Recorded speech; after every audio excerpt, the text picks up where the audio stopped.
This is our super simple, quick guide to setting up your BAY6 Euro Reflector.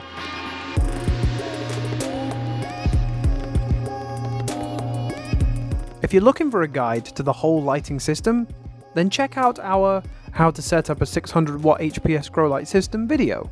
In this video, we will be showing a standard Euro reflector for an HPS system, but there are CDM and CFL versions also available. The first step, once you've got your Euro reflector, is to turn it upside down and using a screwdriver, bend out the hanging holes, which will be used to hang the fixture. You can hang the reflector with whatever you find best. Some good options are chain or rope ratchets. Once you've hung the reflector in your grow tent or room, you can remove the blue protective film from the reflector. This is a very important step, as the protective film protects your reflector from dust and scratches in transit. But once you've powered up your system, it will melt onto your lamp or plants and could waste a potential crop. Now you can screw in your chosen lamp.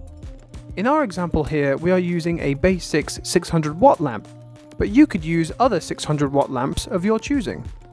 Ensure the lamp is securely screwed in with an extra half turn. The only step left is to plug your reflector into your ballast, and you're ready to get growing. Please give us a like and subscribe to our channel for more videos like this, as we have further step-by-step guides coming soon for both types of ballast and how to set up a timer and contactor for your grow room.